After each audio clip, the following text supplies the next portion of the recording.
Bonsoir à toutes, bonsoir à tous. Merci d'être là présents ce soir pour cette conférence qui, comme vous le savez, sera sur le thème du Digital RH. Donc avant de débuter, quelques petits mots déjà pour remercier notamment le Club Entreprise avec qui on a travaillé en partenariat et à qui je vais remettre le micro, ainsi que les intervenants qui se présenteront ce soir, ainsi que aussi l'ensemble de la promotion ici présente. Merci à tous. Bonne soirée.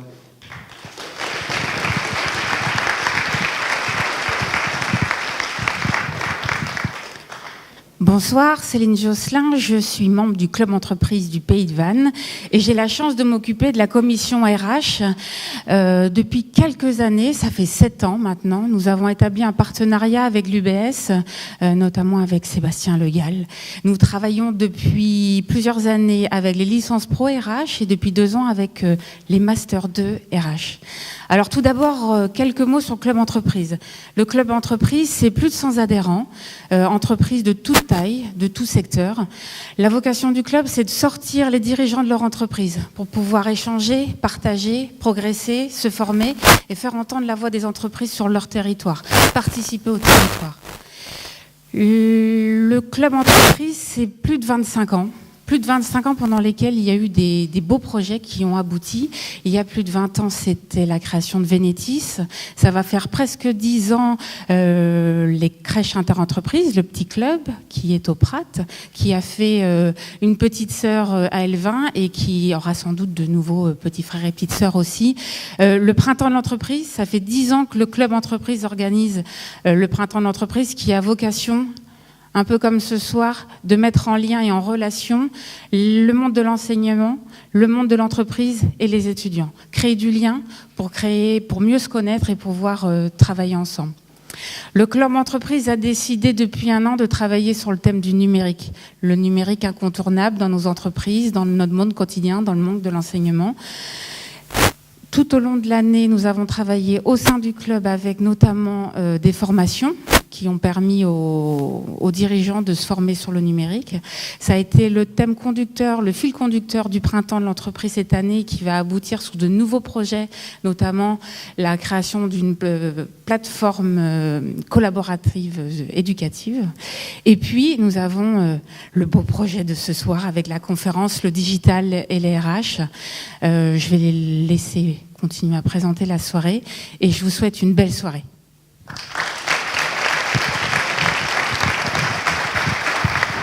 Miguel Bensayeg est un philosophe libertaire qui nous dit que le défi de demain, c'est de cohabiter avec le digital sans être écrasé par lui.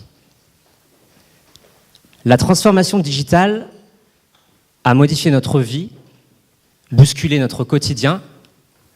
Tout va plus vite, tout est plus simple. Aujourd'hui, impossible de passer à travers cette transformation. D'ailleurs, de nombreuses entreprises naissent depuis ce modèle. Regardons une entreprise qui fait souvent les gros titres, Uber, qui a su bouleverser en tout cas l'un des secteurs les plus protégés et réglementés du monde. Et pourtant, pour certaines entreprises, le revers de la médaille est bien là. Prenons l'exemple de Kodak. Vous savez, c'est l'ancien leader des appareils photo. Kodak n'a pas su prendre le bon virage numérique et a déposé le bilan en 2012. L'entreprise espère aujourd'hui se reconstruire. Alors quand on parle de digital, à quoi on pense? Qu'est-ce que ça veut dire? Qu'est-ce que ça signifie? Littéralement, si vous prenez un Larousse ou un Robert, vous y trouverez la définition suivante. L'adjectif digital signifie qui appartient au doigt, se rapporte au doigt. Mais je vous propose d'élargir et d'ouvrir le débat. Bonjour à tous. Bonjour. Bonjour. Louis, je présume? C'est ça, exactement. Ah, nice to meet you. Oh, pardon, ça ne se fait pas. Enchanté. Mais qui êtes-vous exactement? Enchanté. Je me présente, je m'appelle Gordon Bate. Je suis mandaté pour venir ici par Lord Byron. Vous ne le connaissez pas? De nom, ça me dit vaguement quelque chose. Ah, très bien. Alors, j'arrive de 1884. Par contre, tout a été précipité. Je ne sais absolument pas ce que je fais ici. Et il m'a poussé dans la time machine et il m'a dit « Va me chercher des informations sûres ». Donc, je suis accueilli dans une formidable université avec beaucoup de gens, mais quelle est cette réunion exactement? Je ne comprends pas. tous ces gens qui sont réunis aujourd'hui, c'est pour nous écouter. On va leur parler de la digitalisation. La digitalisation. Est-ce que ça a rapport avec les empreintes que j'ai oubliées? Exactement. Regardez, je vais vous montrer un petit exemple. Est-ce que vous savez ce que c'est ça? Absolument pas. Ça, il y a des photos dedans? C'est ça, ouais. Oh, c'est Par super. contre, ça c'est peut-être un peu privé. Effectivement, vous n'aviez pas mis le bas du pyjama. C'est ça. Ça s'appelle un téléphone portable. Hey, on peut se filmer. Allez, c'est parti. Ok, très bien. Voilà, donc ça c'est ce qu'on appelle le digital. En tout cas, c'est un exemple du digital. D'accord. Et la digitalisation, C'est ça. on la trouve dans quel domaine? Ah, la digitalisation, ça touche tous les domaines. Et ça touche aussi toutes les générations. X, Y, Z, nous sommes tous concernés. La digitalisation a modifié notre environnement et la façon dont nous, entrepreneurs, clients, consommateurs, récoltons l'information. Quelques chiffres sont assez révélateurs. 94% des entreprises désirent une transformation digitale. Et vous, chef d'entreprise, dirigeant, entrepreneur, la digitalisation est-elle au cœur de votre stratégie? Second chiffre, 60% des collaborateurs jugent la stratégie digitale de leur entreprise en retard. Et vous, salariés, pensez-vous que votre entreprise est digitalement prête? 95% des RH voient la digitalisation comme quelque chose de positif. Et vous, RH, pour ou contre la digitalisation? C'est quoi, RH? RH, ressources humaines. Oh, d'accord. Il y en a plein dans la salle, je pense. C'est une réunion de RH. Pas que. Et dernier chiffre, enfin, 9 RH sur 10 estiment avoir un rôle à jouer dans la digitalisation de leur entreprise.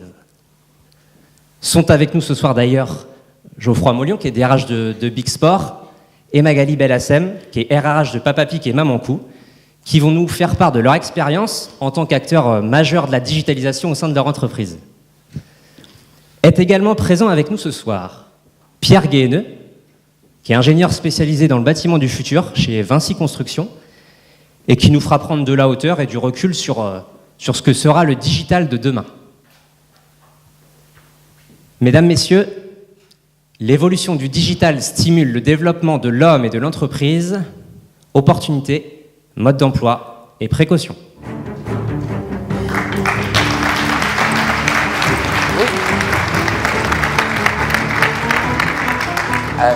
J'entends bien que toutes les entreprises ont maintenant besoin de cette nouvelle arme, n'est-ce pas? Mais y a-t-il une certaine limite en termes de juridiction? Il y a souvent du juridique en France. Vous verrez, il y a souvent du juridique. Et justement, on a Anne Vicente, qui est consultante en droit social, qui est accompagnée d'Élodie et Anna, qui sont étudiantes en master de RH, qui vont nous faire part justement de leur analyse juridique sur ce que comporte, en fait, toute cette notion de digitalisation. Ça m'intéresse énormément. Puis j'allais les chercher. Mais bien sûr, allez-y, je vous en prie. Est-ce que les boîtiers qui sont ici, là, permettent aussi de faire des photos comme Louis, où si je ne mets pas de bas de pyjama ou ce genre de choses? Absolument pas, non. Et puis alors d'ailleurs, vous avez tous et toutes une zappette. C'est une zappette en fait. D'accord. Et donc durant la partie juridique, vous allez tous et toutes participer en effet avec cette zappette. Sur cette zappette, vous avez un numéro, plusieurs numéros d'ailleurs, et donc vous allez pouvoir répondre aux questions. À la question 1, vous pourrez répondre soit la réponse 1, soit la réponse 2, soit la réponse 3. N'oubliez surtout pas de valider via le bouton vert. Si à tout hasard vous avez répondu un peu précipitamment et que vous souhaitez modifier, vous appuyez sur le bouton rouge. Est-ce que tu as compris? C'est très clair. Je peux essayer de jouer? Tu peux essayer de jouer, bien sûr. Et donc je vais passer la parole à Anne Vicente. Bonsoir. Avec les étudiants du Master 2 MRH, nous avons travaillé sur le cadre juridique du Digital RH. Donc notre présentation va être axée sur les relations entre les employeurs et les salariés. 3 points seront traités: le droit à la déconnexion, la protection des libertés individuelles et la dématérialisation. Le droit à la déconnexion, la loi travail du 8 août 2016 a introduit dans le Code du travail le droit à la déconnexion. Il s'agit pour le salarié du droit de se déconnecter des outils numériques professionnels pendant ses repos quotidiens, hebdomadaires, pendant ses congés payés, congés maladie, maternité, paternité. Les risques associés à la surconnexion du salarié sont l'épuisement professionnel, les risques sur la durée du travail, les heures supplémentaires et également les risques sur le harcèlement moral. Donc nous allons commencer notre petit jeu avec les APET. Première question. Quelles sont les entreprises qui doivent appliquer la réglementation sur le droit à la déconnexion depuis le 1er janvier 2017 ? 1. Toutes les entreprises. 2. Les entreprises ayant plus de 50 salariés. 3. Uniquement les entreprises ayant conclu avec leurs salariés des conventions individuelles de forfait annuel en jours. Je crois que vous avez la réponse. Et c'était pas prévu comme ça lors des répétitions. Ça tombe bien, je n'avais absolument rien compris à cette question. Merci. Bon, c'était parce que c'était pour vous entraîner. Première question. Alors, vous auriez... Est-ce que... du coup, on peut peut-être tester avec les APET. Vous avez...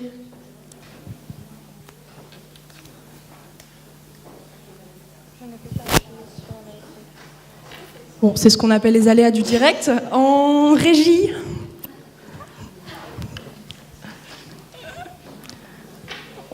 On s'excuse. Vous pouvez prendre connaissance avec votre zapette en attendant.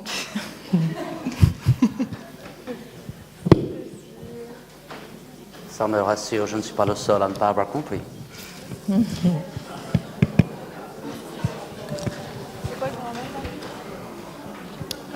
Alors, Ah d'accord.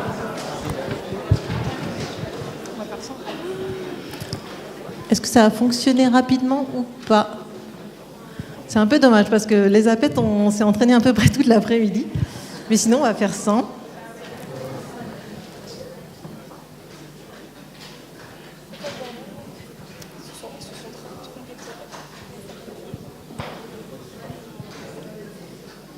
Donc vous voyez aussi des limites à la digitalisation. Il n'y a pas que On le enchaîne cadre. sur la conclusion très rapidement.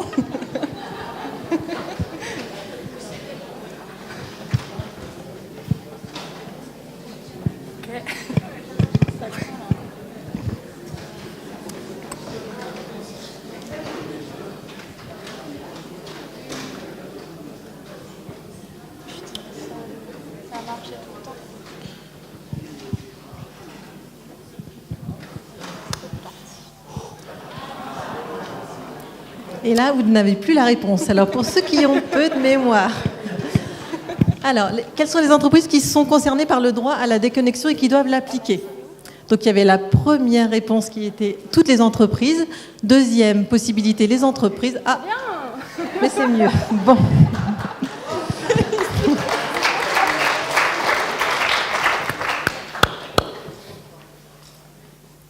Alors, du coup, la réponse était la première possibilité. Toutes les entreprises doivent appliquer le droit à la déconnexion.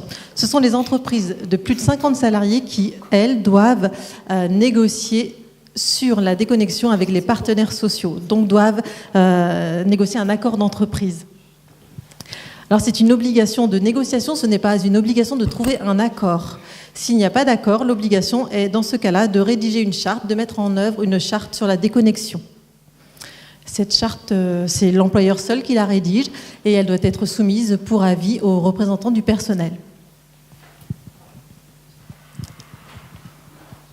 Quels sont les risques pour l'employeur qui ne respecterait pas les obligations liées à la déconnexion? 1. Risque pénal, 1 an. Voilà, c'est la sanction maximum.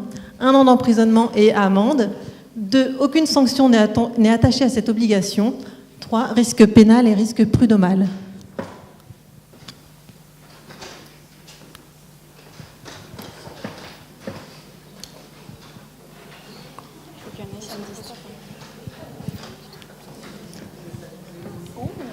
Alors, vous avez répondu risque pénal et risque prud'homal. C'était la bonne réponse.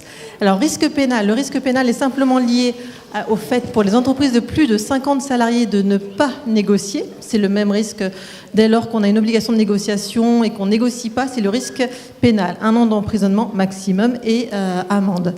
Le risque prud'homal, il est surtout lié à l'obligation qu'a l'employeur de mettre en œuvre tout en œuvre pour éviter, pour assurer la santé et la sécurité de son salarié. Un employé appelle et envoie des mails tard le soir et pendant le week-end. Peut-il reprocher à son salarié de ne pas avoir décroché ou consulté ses messages? Oui, s'il s'agit d'un dossier important à traiter. Oui, dans tous les cas, ou non.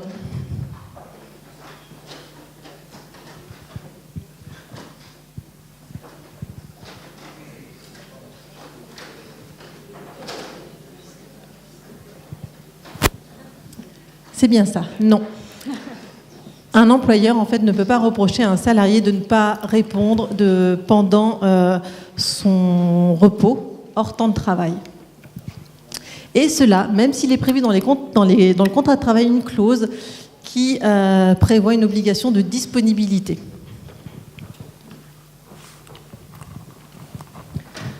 Que doit faire un employeur quand un salarié ne respecte pas les dispositions de l'accord collectif ou de la charte et se connecte sur son temps de repos et de congé? Réponse 1. Rien, ce n'est plus son problème une fois qu'il a rempli ses obligations. 2. L'employeur doit faire un rappel à l'ordre, sanctionner disciplinairement le salarié. L'employeur doit prévenir les représentants du personnel.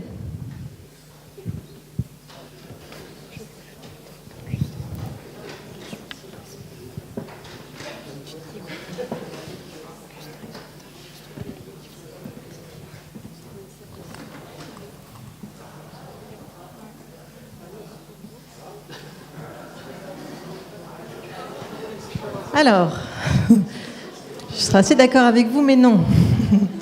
Du coup, l'employeur doit faire un rappel à l'ordre, sanctionner disciplinairement le salarié. Pourquoi? Je vous ai parlé tout à l'heure de l'obligation sur la santé et la sécurité du salarié. L'employeur qui mettrait pas le salarié face à ses responsabilités et ne lui permettrait pas, et en tout cas ne lui demanderait pas de respecter ses obligations, pourrait se voir ensuite reprocher un épuisement professionnel. C'est un peu comme les équipements de protection individuelle.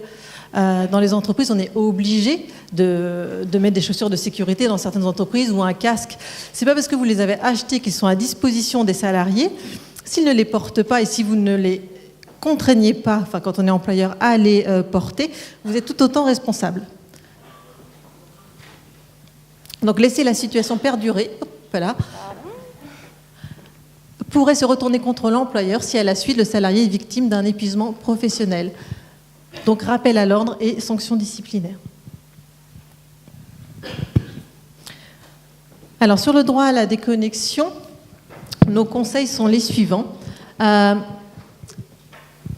fait, de mettre en place les outils numériques professionnels uniquement que pour les salariés qui seraient vraiment concernés, pour lesquels la connexion est rendue nécessaire par leur fonction. Ensuite, en l'absence d'accord d'entreprise négocié, évidemment pour les plus de 50, rédiger cette charte, mais également pour les entreprises de moins de 50 salariés, ça vous permet d'avoir les règles du jeu et aux salariés de connaître aussi les règles du jeu. Enfin, annexer cette charte au règlement intérieur pour lui donner une valeur normative. Et c'est pour l'employeur une façon de prouver qu'il a rempli ses obligations et de pouvoir ensuite également sanctionner en cas de dysfonctionnement du salarié. Voilà, je laisse mon micro à Élodie Thuot pour la partie sur les libertés individuelles. Donc en effet, je vais vous parler donc les nouvelles technologies et la protection des libertés individuelles. La Convention européenne des droits de l'homme, le Code civil ainsi que la jurisprudence posent le principe du droit au respect de la vie privée du salarié sur son lieu de travail.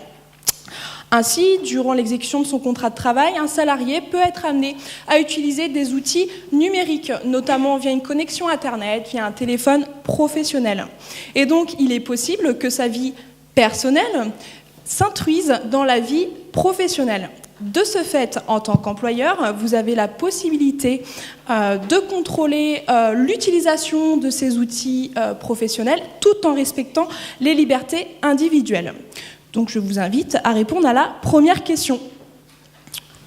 Cette première question, l'employeur peut-il consulter la clé USB, le disque dur de son salarié qui est connecté via l'ordinateur professionnel ou bien consulter les SMS envoyés ou reçus sur un téléphone professionnel et s'il peut, est-ce qu'il peut s'en servir comme preuve pour le licencier?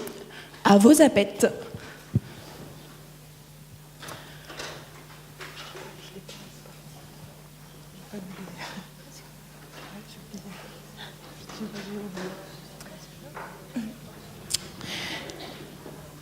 Et donc, pour la majorité, vous avez répondu oui si les fichiers ou SMS consultés ne sont pas identifiés comme personnels. En effet, c'était la bonne réponse. En effet, la jurisprudence, elle établit un principe qui est la présomption d'utilisation professionnelle du matériel et elle autorise l'employeur à consulter son contenu. Donc la preuve sera bien recevable en cas de licenciement. Ceci dit, si un dossier ou un SMS est titré personnel, l'employeur n'y aura absolument pas accès.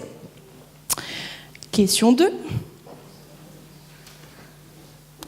L'employeur peut-il mettre en place des logiciels de surveillance des connexions ou des déplacements de ses salariés ? Réponse 1, oui, l'employeur a la possibilité de contrôler l'utilisation des outils pro qu'il met à disposition de ses salariés et cela sans condition. Ou bien réponse 2, non, une surveillance sans consentement du salarié peut être considérée comme du harcèlement moral. Ou réponse 3, oui, l'employeur a la possibilité de consulter l'utilisation des outils pro qu'il met à disposition sous condition. Vous avez 10 secondes.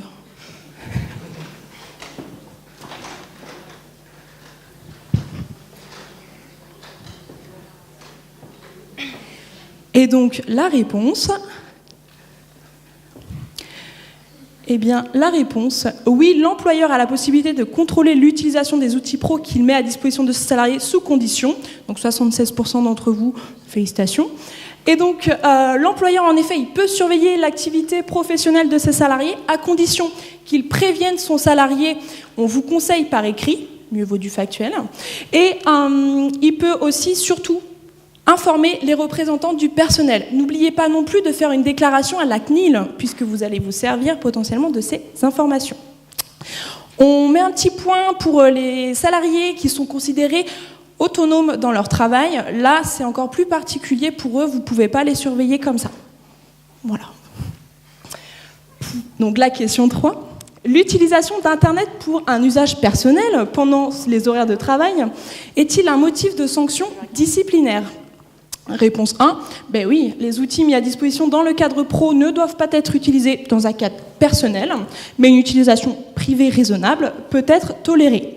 Non, le salarié, réponse 2, non, le salarié est libre de se connecter à Internet pour un motif personnel quand il le souhaite. Ou bien réponse 3, l'employeur doit prévoir une plage horaire pendant laquelle le salarié peut se connecter dans la journée.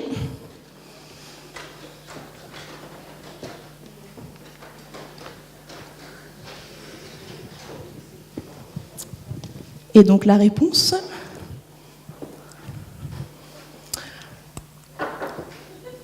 oui. Alors 85% ont la bonne réponse. Oui, les outils mis à disposition dans le cadre pro ne doivent pas être utilisés dans un cadre personnel, mais une utilisation privée raisonnable peut être tolérée. En effet, si vous avez un salarié qui se connecte pendant sa pause déjeuner pour un usage privé, il peut le faire. Par contre, si vous avez un salarié qui reste connecté toute la journée pour un usage privé, là en effet, vous allez pouvoir le sanctionner encore plus s'il met à péril son travail. Et donc, la dernière question pour cette partie. Un employeur peut-il licencier un salarié portant atteinte à son image ou sa réputation sur un réseau social? Et on prendra notre ami Facebook comme exemple. Réponse 1, non, les réseaux sociaux relèvent de la vie privée du salarié. Réponse 2, tout dépend du paramétrage limité ou illimité au compte. Ou réponse 3, oui.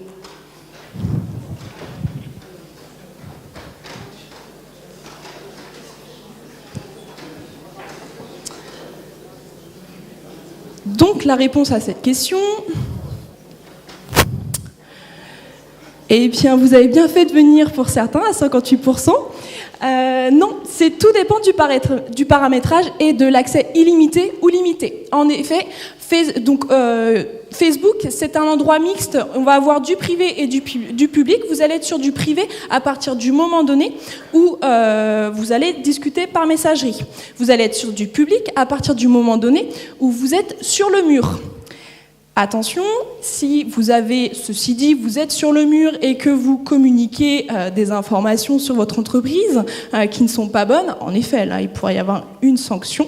Et depuis récemment, la Cour de cassation informe qu'un mur, certes, il est public, mais s'il y a une petite modification et que seulement certains amis peuvent le voir, il peut devenir privé. Donc, méfiance concernant Facebook. Et donc, nos petits conseils sur cette partie, eh bien, il y a 3 choses principales à retenir. Les fichiers non titrés personnels peuvent être utilisés comme moyen de preuve pour établir une sanction. Il vous est fortement conseillé de mettre en place une information préalable aux salariés et aux représentants du personnel des moyens de contrôle que vous allez mettre en place, et surtout de faire la déclaration à la CNIL. Et un petit conseil... faites une charte informatique afin que vous puissiez y mettre le règlement d'utilisation des outils professionnels, et comme ça vous avez une barrière plus facile entre la vie privée, vie professionnelle, qu'est-ce que je peux faire, qu'est-ce que je ne peux pas faire en tant que salarié. Donc voilà pour cette partie, et je vais passer mon micro à Anna Palis.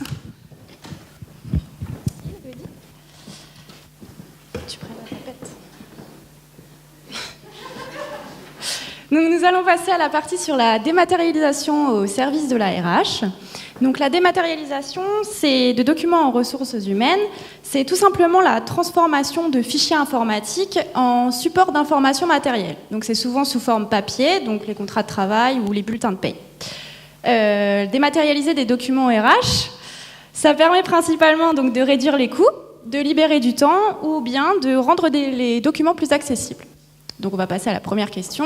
Depuis le 1er janvier 2017, quelle est la condition indispensable pour dématérialiser un bulletin de paye? Donc la première réponse, que le salarié n'est pas expressément refusé. La deuxième, l'accord du salarié. Ou la troisième, aucune condition n'est requise. À vos appettes.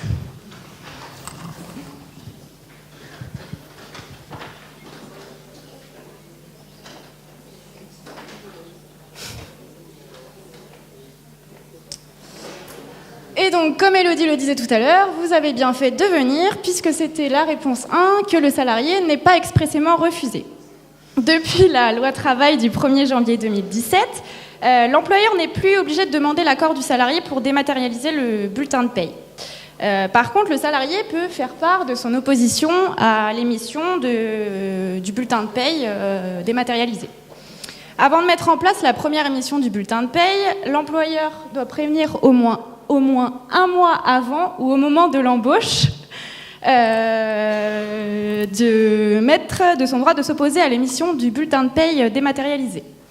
Le service en ligne donc lié au compte personnel d'activité ou bien le CPA permet au titulaire du compte, donc le salarié, d'accéder à tous les bulletins de paye sous forme dématérialisée.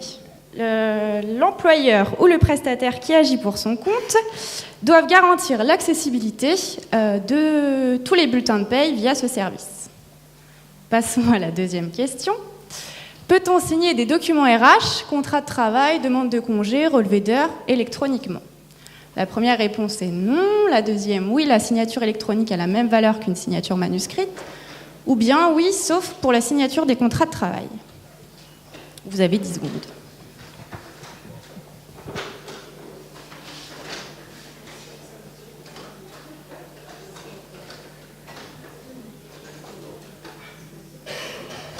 Et donc, la bonne réponse était la réponse 2. Oui, la signature électronique a la même valeur qu'une signature manuscrite. La signature électronique, c'est tout simplement la transposition de votre signature manuscrite dans le monde numérique. Pour signer électroniquement, il existe donc une seule technique à ce jour. Elle consiste tout simplement d'utiliser donc 2 outils informatiques que sont donc le logiciel de signature ou un certificat électronique. Est-ce que vous avez des questions ?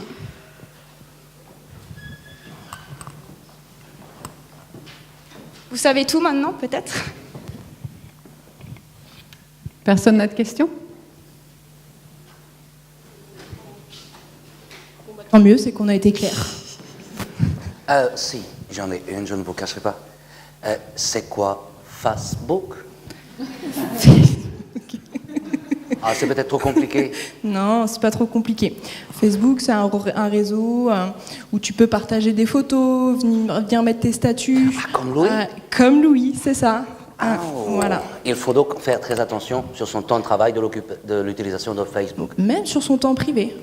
Tu ne peux pas mettre n'importe quoi sur Facebook. La preuve, Louis? Bien, bon, si on a été clair sur cette partie, on vous remercie.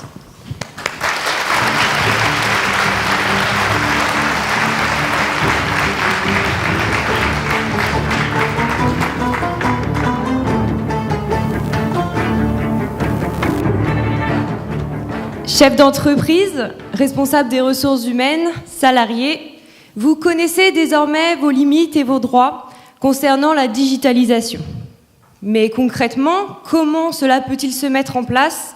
Comment cela peut bien s'accompagner?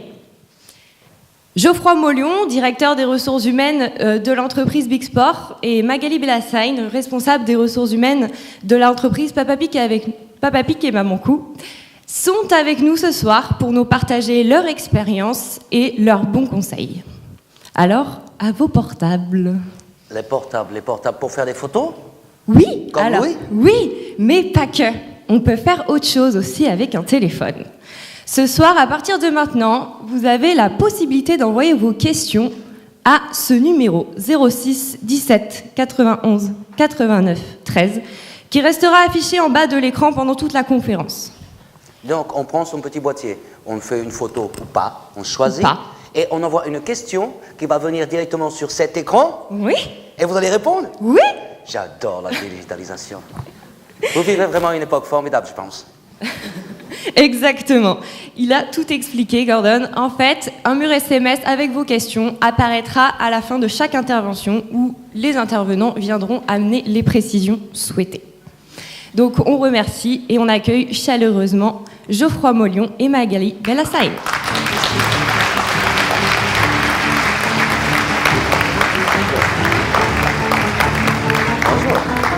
Merci. Oui, je peux faire ça.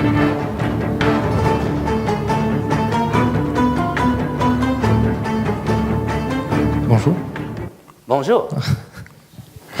Bonjour à tous. Donc, on nous a demandé d'intervenir sur la partie concrète en fait de la digitalisation dans les entreprises. On va s'asseoir, ouais, ce sera mieux.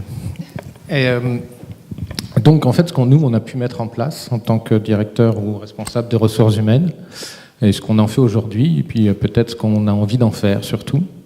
Et d'après ce que j'ai compris, on veut aussi nous faire dire ce qu'on n'a pas du tout envie d'en faire. Donc, alors de mon côté, moi ça fait à peu près 15 ans un peu plus de 15 ans que je suis chez Big Sport aujourd'hui, et ça fait 15 ans que je travaille à digitaliser. Alors il y a 15 ans on n'appelait pas ça de digitalisation, mais de mettre en place des logiciels de manière à rendre plus efficace, à rendre plus sûr, plus rapide, soulager notre travail dans des domaines qui avant se faisaient soit à la main, soit avec un fichier Excel, voilà, qui était il y a 15 ans pas ce que c'est aujourd'hui. Et donc un de mes premières missions, je dirais, chez Big Sport, ça a été de travailler sur tout ce qu'est la gestion des temps et la gestion de la paye de manière informatique et de mettre en place donc ces deux logiciels qui permettent aujourd'hui de pouvoir faire la paye pour 120 salariés en à peu près 2 jours. Et en plus d'avoir une sauvegarde de aujourd'hui 16 ans de paye sur quelque chose qui ressemble à ça. Voilà, 16 ans de paye de 120 salariés, c'est à peu près là-dessus. Avec des erreurs très très rares. Mais toute petite, vu la proportion. Je pense. Non, mais de toute façon, c'est que des petites payes, on est d'accord. Voilà. Forcément. Et donc ça a été le premier travail qu'on ait pu faire, et donc qu'on améliore au fur et à mesure. Je pense que chez toi, c'est à peu près pareil.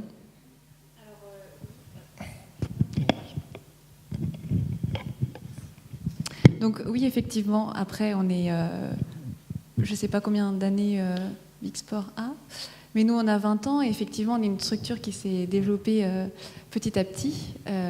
Et effectivement quand je suis arrivée en 2014 au sein de Papa Piqué à Mancou, il y avait pas mal de papiers et beaucoup de pertes de documents aussi. Donc l'idée de numériser finalement c'est d'accéder facilement à l'information et c'est vrai que ça aide beaucoup en termes de temps. Et puis d'organisation aussi. Par contre, on a toujours une proportion sur les tableaux Excel. Je pense que c'est aussi le cas chez toi. Alors de moins en moins, mais on en a encore quelques-uns, oui. Ça fait partie des RH. Mais effectivement, d'autant plus chez nous, on a une gestion dématérialisée parce qu'on a aussi des boutiques qui sont loin, réparties dans toute la France. Et donc l'idée, c'est de faciliter aussi les échanges et la numérisation. On est un peu obligé d'y aller. Notamment en termes de recrutement, les boutiques sont loin et l'idée c'est de voir les gens, mais c'est des coûts de déplacement, donc quand on a une personne à voir, c'est compliqué d'amener la directrice commerciale et la RH sur place et juste pour une personne. Donc l'idée de Skype, de FaceTime, enfin tous ces outils ont pas mal facilité les recrutements sur ces sites qui sont éloignés. Je ne sais pas si toi, c'est ton cas chez toi. Non, parce que j'ai qu'un seul site. Et j'ai 2 autres sites aussi, un en Australie et un aux États-Unis. Et donc, on utilise de plus en plus Skype aussi, mais peu pour les recrutements, puisqu'ils se font directement là-bas. Le deuxième point sur lequel on a travaillé, c'est aussi... Alors, on a une activité extrêmement saisonnière. Big Sport, on fabrique des choses pas drôles du tout, comme des surfs, des planches à voile, des stand-up paddle, des kayaks, voilà. Bon. Et donc on a une activité très saisonnière, ce qui fait qu'on a un nombre d'intérimaires qui est assez important. On travaille avec 3 sociétés d'intérim et on avait pendant des années un fichier Excel de gestion des temps et de déclaration pour chaque boîte d'intérim. Donc on devait classer tel intérimaire dans telle boîte d'intérim avec tel fichier Excel. On reportait pour pouvoir déclarer les heures pour qu'ils soient payés, puis vérifier après la facturation par rapport à ces fichiers Excel. Voilà. Donc il y avait une personne quasiment, pas à plein temps, mais presque, sur ce travail-là. On a donc investi, et pas beaucoup, puisque maintenant tout est sur des systèmes Internet, donc on n'achète même plus le logiciel, on achète juste une licence. Donc ça coûte, je ne sais même pas si ça coûte 500 € par an. Un logiciel qui permet de communiquer avec les boîtes d'intérim, les sociétés intérimaires, directement de la conclusion du contrat, de la signature du contrat, jusqu'à la réception de la facture. Donc maintenant, on ne gère plus les sociétés intérimaires, mais on gère les intérimaires comme des salariés sur un logiciel un peu particulier, et lui est rattaché à telle ou telle société d'intérim. Donc on déclare les heures des intérimaires et ça va directement dans la société d'intérim et la facture arrive sur ce logiciel-là et est comparée immédiatement avec le relevé d'heures. On a gagné, on a dû gagner 15 jours de travail par mois. Rien qu'avec ce système-là. Ça, on l'a en place depuis 3 ans. Alors, ça met un petit peu de temps à être vraiment efficace. On a mis 1 an et demi à vraiment le développer. Et aujourd'hui, voilà, c'est totalement opérationnel et on voit le gain immédiat. Le gain immédiat, non pas forcément en nombre de personnes, parce que le nombre de personnes travaillant sur ce sujet-là n'a pas changé, mais en confort de travail, et surtout en travail sur des tâches à valeur ajoutée un peu plus importantes que simplement reporter des chiffres et envoyer des mails.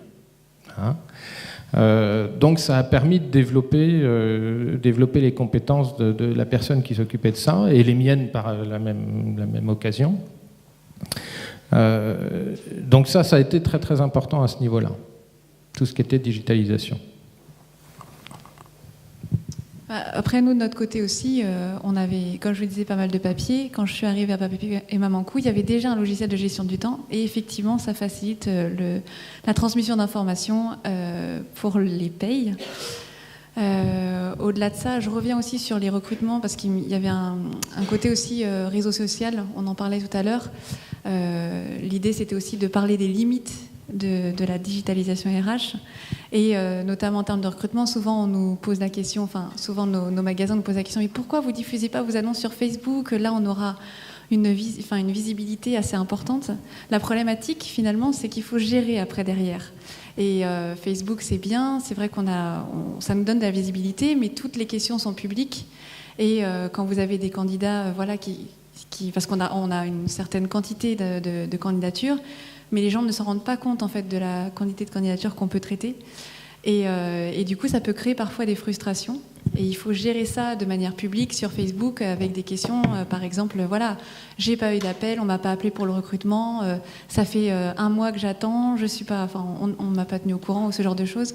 Et effectivement, c'est tout cet aspect public qui est parfois difficile à gérer.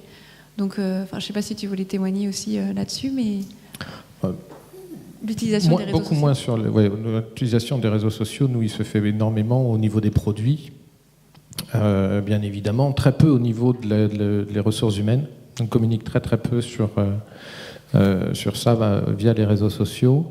Moi, je voyais une autre limite aussi à ce genre à la digitalisation, à ce grand mot de la digitalisation. C'est-à-dire, moi, j'ai toujours essayé de faire en sorte que ça reste un outil et non pas une fin. Parce que on m'a présenté des produits absolument extraordinaires qui faisaient plein de choses, mais dont je n'avais absolument pas besoin. Des outils notamment pour la gestion des plans de développement, des cadres, des plans de formation, etc., où on passe 3 jours à rentrer des données qu'il suffit d'aller voir le gars du bureau d'à côté pour les avoir. Voilà. Donc, et qu'ils ne serviront qu'à moi, à personne d'autre. Donc globalement, je n'ai pas besoin de ça. Et donc ça, j'ai mis un point d'arrêt à ce genre de choses. Alors, très clairement, c'est un logiciel qui existe au sein du groupe BIC, qui, pour des activités qui se passent dans 40 sites dans le monde, avec des cadres qui sont déployés un petit peu partout, a son intérêt. Mais pour ma PME de 120 personnes, n'avait strictement aucun intérêt. Donc c'est le genre de choses que, si j'avais pas fait attention au côté outil et non pas au côté fin, je dirais, d'utiliser un logiciel simplement parce que c'est de la digitalisation, j'aurais passé 3 jours par semestre à faire des choses qui ne servent strictement à rien et qui, au contraire, m'auraient plus embrouillé qu'autre chose. Et qui auraient surtout aussi, je pense, limité ou au moins diminué les contacts humains qu'on peut avoir. Et ça, c'est un peu, je dirais, la contrainte qu'on peut avoir avec ces outils-là, c'est qu'on se retrouve derrière son écran et qu'on envoie un mail au bureau d'à côté plutôt que de se déplacer, d'aller serrer les paluches et puis discuter un petit peu de la pluie et du beau temps. Et donc, il faut faire attention que ce problème de digitalisation, ces outils de digitalisation ne nous fassent pas perdre le contact quand même. Un des meilleurs lieux quand même de contact, c'est la machine à café. Moi, je refuse qu'on amène son téléphone ou son ordinateur devant la machine à café parce que ce serait la fin du monde. Après, on est en train de mettre en place en ce moment un système de fonctionnement par SharePoint. Alors c'est des gros mots tout ça, hein, mais qui permet maintenant d'avoir à peu près tout mon bureau là-dessus. C'est-à-dire qu'il suffit que j'ai une connexion Internet, et encore je peux l'avoir un peu n'importe où, sauf ici, parce que je ne sais pas pourquoi, mais on n'a pas de réception. Voilà. Et du coup, tous mes fichiers, tous mes logiciels sont accessibles à partir d'un petit outil comme ça. C'est là où je m'amuse un petit peu du droit à la déconnexion, parce que moi je réclame le droit à la connexion. Non pas le devoir de connexion, mais le droit à la connexion, c'est-à-dire de pouvoir, même en vacances, même un week-end, tout d'un coup me vient une idée, me vient un moment où j'ai rien d'autre à faire, je me dis tiens pourquoi pas, j'avais un fichier à terminer, il suffit que j'ouvre mon ordinateur personnel et je peux atteindre mes fichiers professionnels. Et m'interdire de faire ça, ce serait là à mon avis, pour moi personnellement, me restreindre dans mes libertés, peut-être pas individuelles, mais professionnelles. Et là, ça me gênerait. Donc, c'est vrai qu'on atteint là peut-être un petit peu les limites de ce système de droit à la déconnexion. Et je pense que nos enfants, enfin tout du moins les miens, si je leur dis vous avez le droit à la déconnexion, ils vont me dire mais tu veux nous tuer ? C'est la fin de notre vie sociale si on n'a plus le droit de se connecter. Je dis c'est pas que vous avez plus le droit de vous connecter, mais vous avez le droit de vous déconnecter. Ah bon, on n'est pas obligé ? Non, bon ça va. Voilà. Et je pense que ceux-là, qui sont éduqués aujourd'hui comme ça parce que tout fonctionne par le téléphone et par Internet, demain, ils vont fonctionner de la même façon au travail. Donc, le droit à la déconnexion, c'est bien aujourd'hui, il faudra penser à le faire évoluer. Et au-delà de ça, tu parlais justement du côté humain de la chose. Je pense que la digitalisation peut aussi nous amener à fédérer, en fait, parce qu'il y a tout ce qui est réseau social d'entreprise. Nous, nos boutiques sont loin, c'est ce que je vous disais, et mine de rien, on est une équipe et on fonctionne ensemble. L'idée, c'est de faciliter la communication, malgré la distance géographique. Et l'idée, justement, de développer des outils de communication en interne, avec une sorte de chat en interne, un forum où on échange justement les nouvelles de la boîte, avec des petites photos ou des vidéos, enfin ce genre de choses. C'est assez fédérateur au final, et ça pallie justement à ce fossé qui peut se créer avec cette distance géographique. Maintenant, ça ne fait pas tout, c'est pour ça qu'on a beaucoup de réunions aussi où on se retrouve, et l'idée, c'est d'échanger et de se voir aussi. Mais on a aussi pas mal d'outils, et au-delà de ça, tu parlais du droit à la déconnexion et l'idée de se connecter sur son PC. On essaye aussi de développer tout ce qui est télétravail, puisque l'objectif c'est aussi de trouver l'équilibre entre vie personnelle et vie professionnelle. Et c'est vrai qu'on a pas mal de demandes dans ce sens, télétravail, aussi réduire l'impact écologique. Moi je sais que je suis à 50 km de mon travail, et l'idée d'avoir une journée ou deux dans la semaine où je peux travailler de chez moi, c'est pas mal. Et avec la dématérialisation, le numérique, le développement de ces nouvelles technologies, c'est assez sympa. Je vois pas beaucoup de questions. Hein. Si, j'en ai une. C'est après ? Ah d'accord, je crois que c'était en direct. J'ai l'impression qu'on peut vite tomber dans le piège de la déshumanisation. C'est compliqué à dire pour un anglais. La déshumanisation à cause de la digitalisation. Ai-je bien compris ? C'est un peu ça, c'est-à-dire qu'il faut faire attention, et je pense que c'est notre rôle à nous, responsables RH, ressources humaines, relations humaines dans l'entreprise, de faire attention que la digitalisation reste simplement un outil formidable, un outil qui nous permet de dépasser le temps et la distance, mais ça ne doit rester qu'un outil et non pas une fin pour ne pas s'enfermer dedans. Donc ça doit nous simplifier le travail, ça doit nous le rendre plus confortable. À partir du moment où ça nous demande plus de temps et où ça devient inconfortable de travailler par ce biais-là, à mon avis, c'est qu'on s'est fourvoyé quelque part. Il y a quelque chose qui n'a pas été bien pensé au niveau de la digitalisation de ces tâches-là. Tout du moins, c'est comme ça que moi je le perçois, et c'est comme ça. Je voulais répondre aussi un petit peu à la question sur comment on peut être acteur. Je crois que chaque salarié peut être acteur dans le sens où alors nous on peut être moteur, mais chaque salarié doit être acteur de la digitalisation dans le sens où il va lui savoir le mieux dans son emploi, dans sa fonction, qu'est-ce qui peut être facilement digitalisé et qu'est-ce qui doit rester humain, ou de contact ou manuel en fonction voilà. Ça va pas être à moi, ressources humaines, de savoir qu'est-ce qu'on peut digitaliser ou rendre digital, la comptabilité ou dans le commercial. J'y connais rien, c'est leur métier. Donc à partir de ce moment-là, je pense que c'est important aussi de faire participer, et ça c'est de notre rôle, de faire participer chaque service et chaque personne dans un service pour savoir qu'est-ce qui, pour eux, rendrait leur travail plus confortable, plus rapide, qu'est-ce qui limiterait les tâches sans valeur ajoutée, de manière à ce qu'on puisse utiliser la machine, le digital, pour faire ce genre de choses. Et j'étais clair. Très clair. Merci. Contrairement à beaucoup de choses qui passent sur cet écran, je ne comprends pas grand-chose. Merci. Ouais, je l'ai choisi exprès pour toi. Comme quoi, lorsqu'on ne dématérialise pas un échange, tout devient beaucoup plus clair.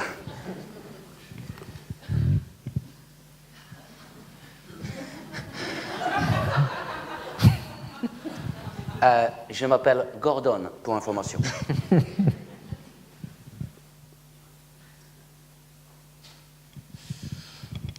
Tiens, je te laisse répondre à celle-là. Alors, c'est vrai que Geoffroy l'a un peu souligné dans son exposé. L'idée, finalement, de tous ces outils numériques qui se mettent en place et qui se développent, c'est de se dégager du temps et finalement de pouvoir se recentrer un peu sur l'humain et l'accompagnement qu'on peut avoir au niveau de nos fonctions. Et c'est vrai qu'on peut travailler de manière plus approfondie sur une vision plus terrain. Moi, je sais que l'idée finalement de développer ces outils, c'est d'aller au contact, d'aller avec les équipes, d'aller sur le terrain et d'avoir une meilleure connaissance finalement des gens et des équipes pour améliorer notre accompagnement au quotidien. Puisque moi, la vision RH que j'ai, mais c'est personnel, tu me diras si tu me suis, c'est l'idée de vraiment mettre l'homme au centre. C'est quand même eux qui participent au développement de l'entreprise. Donc l'idée d'avoir des gens qui sont bien dans leur travail et qui travaillent dans de bonnes conditions, eh bien forcément ils sont plus performants. Donc et pour pouvoir développer ce côté-là, il faut être à l'écoute. Et l'écoute, c'est passer beaucoup de temps avec les équipes. Et du coup, c'est bien de se dégager du temps parce que c'est vrai qu'avec toutes ces lois et toutes ces réformes et toutes ces mises en place, on a besoin de se faciliter la vie aussi avec ce genre d'outils. Oui, c'est pour ça d'ailleurs que chez Big Sport, il n'y a plus de service ressources humaines, il y a un service relations humaines. C'est-à-dire qu'on a enlevé le terme ressources et qu'on parle beaucoup plus de relations humaines parce que tout ce qui est paye, juridique, tout ce genre de choses, c'est digitalisé, c'est ce qu'on considère c'est des outils, mais c'est pas la fin de notre action. Notre action, c'est de faciliter les relations et de rendre le travail plus confortable de chacun. Alors, comment encourager une nouvelle pratique auprès de vos salariés ? Déjà en montrant l'exemple, mais ça je pense que c'est un peu une réponse à la palissade, en montrant l'exemple, c'est-à-dire en montrant que ce que nous on a pu faire au sein des services relations humaines pour digitaliser certaines tâches qui nous semblaient sans valeur ajoutée et puis un peu rébarbatives. Il y en a ici aussi qui font de la phobie administrative. Et leur montrer qu'on peut faciliter leur travail en leur enlevant des tâches rébarbatives et en développant les tâches où là ils ont de la valeur ajoutée, ils ont vraiment de la créativité à mettre en place, à développer, etc. Donc ça, je pense que c'est intéressant d'être exemplaire là-dessus. Oui. Et puis aussi, ils y voient l'intérêt. Enfin, moi, je vois toujours avec nos magasins qui sont loin. C'est vrai qu'on a une newsletter notamment qu'on diffuse une fois par semaine. Elles sont vraiment en attente de ça. S'il n'y a pas la newsletter, c'est un gros problème. Il ne faut pas être en retard.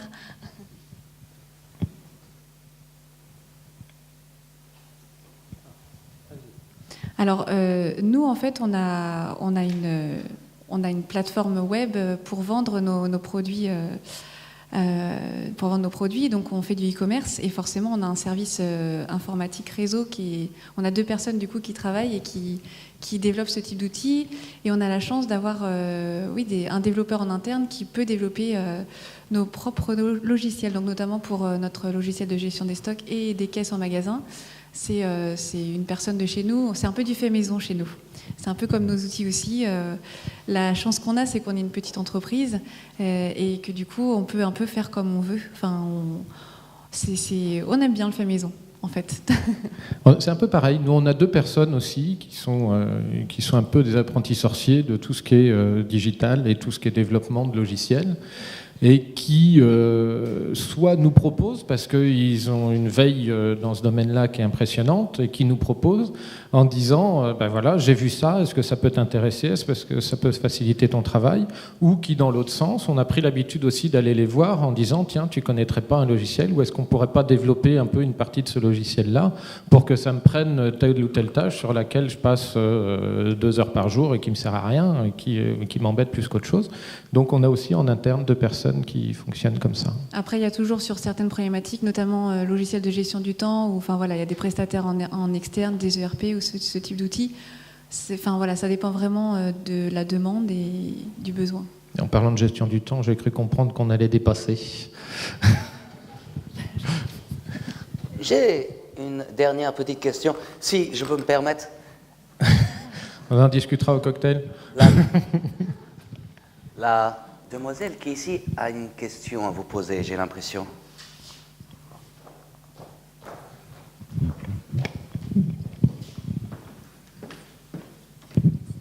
Alors moi, je voulais savoir si, selon vous, dans nos entreprises actuelles, la digitalisation peut-elle aller encore plus loin ou est-ce que nous avons atteint le summum ?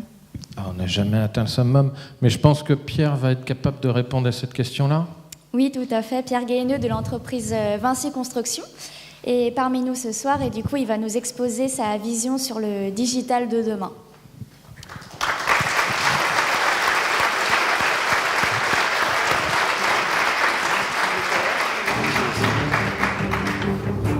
Bonsoir. Qui est Monsieur Guéheneux? Je suis enchanté de vous rencontrer. Pierre Guéheneux, donc, est un ingénieur spécialisé dans le bâtiment du futur.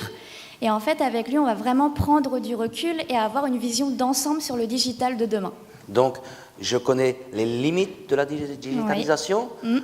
On m'explique aussi comment concrètement, sur le terrain, ça peut se passer, avec, comme les intervenants précédents. Et maintenant, voyons le futur de la digitalisation. C'est ça. Ta mission sera accomplie. Mon cerveau va exploser aujourd'hui. Bonsoir à tous. Bonsoir Gordon.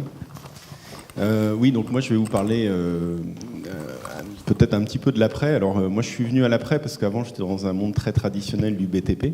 Donc je construisais des bâtiments. Et j'arrivais plus à associer mon éthique personnelle avec le business. On me parlait beaucoup de sécurité, mais je voyais beaucoup de pénibilité sur les chantiers. On me parlait de probité et je voyais des choses pas toujours très claires au niveau des marchés.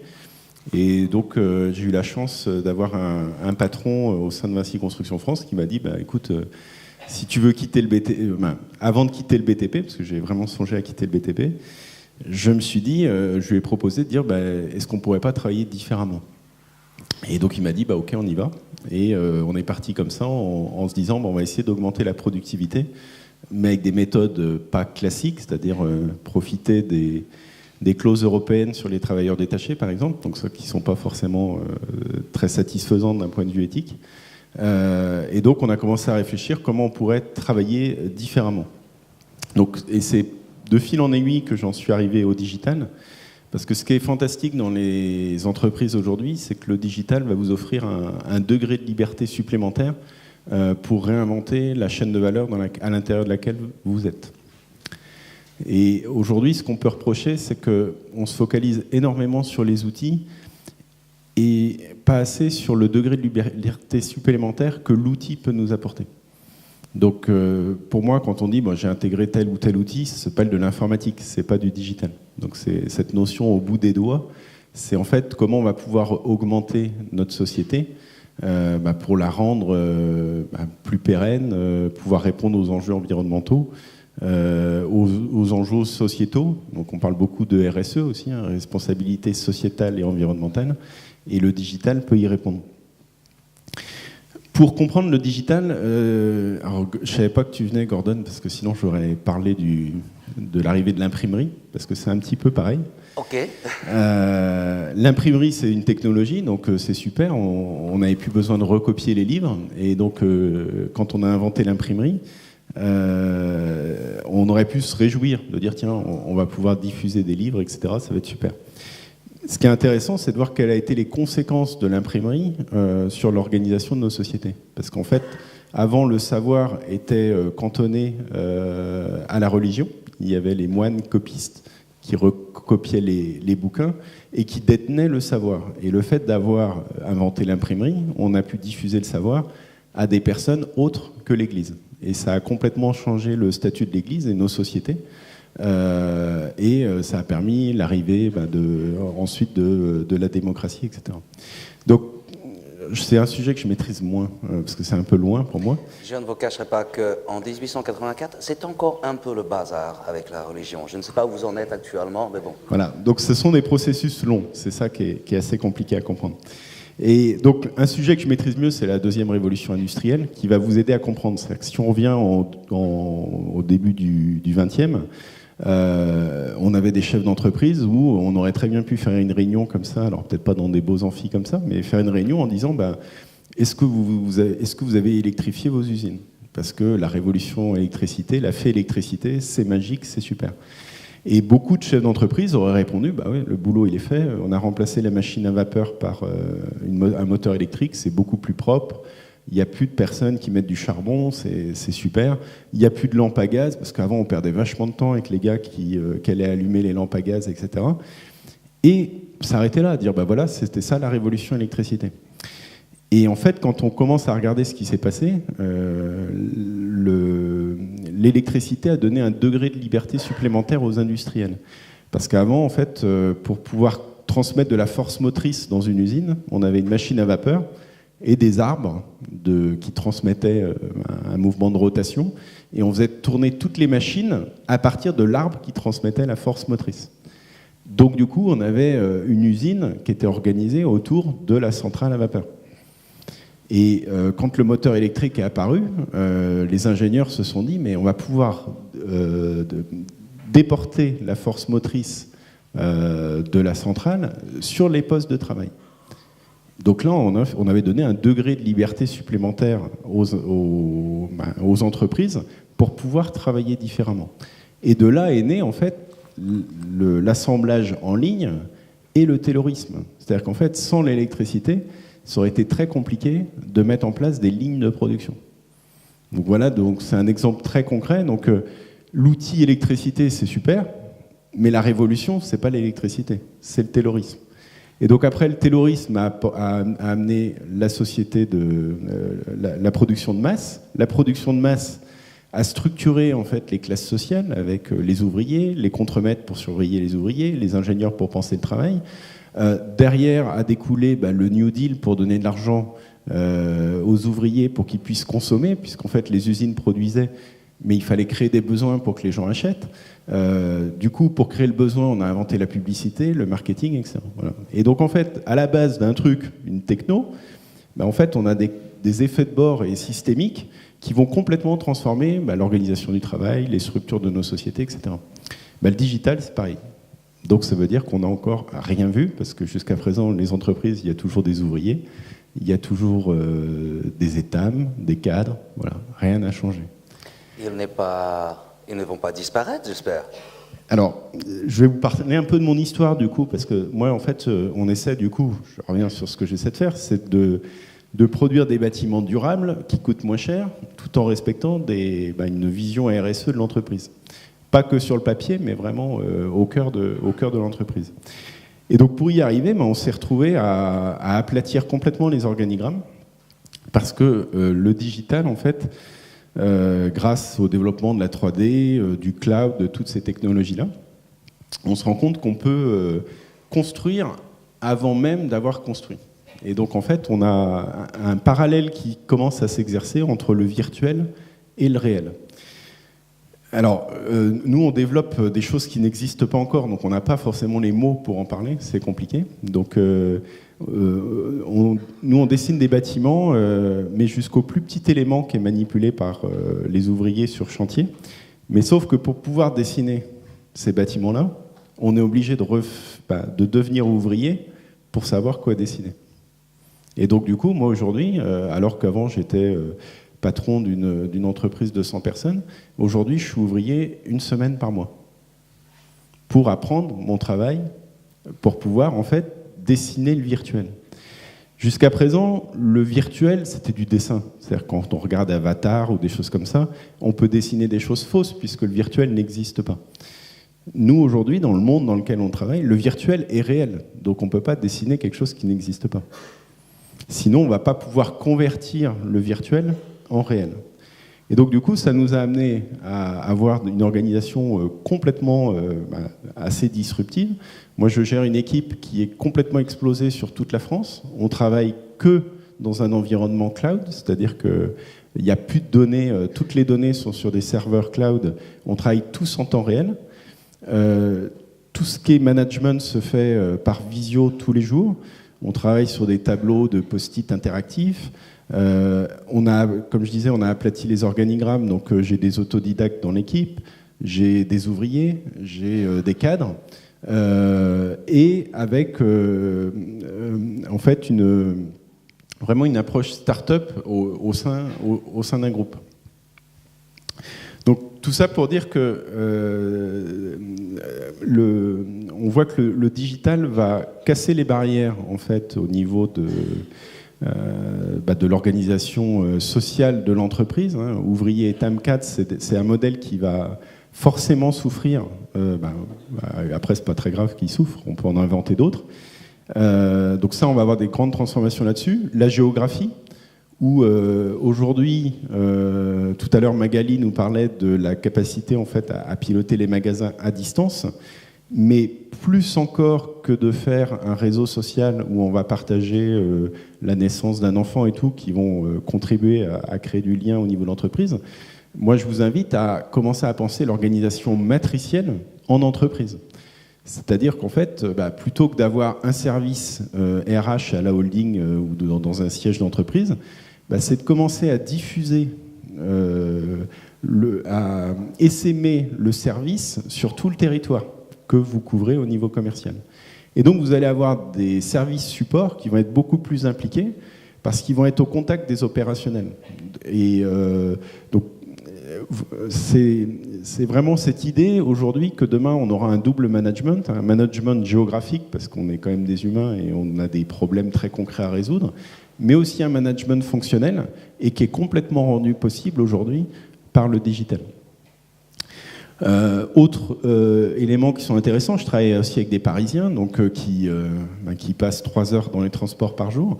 Donc ça m'a laissé assez dubitatif, moi quand je suis à 7 minutes de mon lieu de travail à Vannes.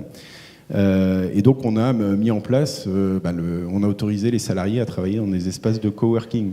Donc plus que le télétravail, le coworking est pour moi quelque chose qui va exploser dans les années à venir parce qu'en fait il recrée du lien au niveau du quartier.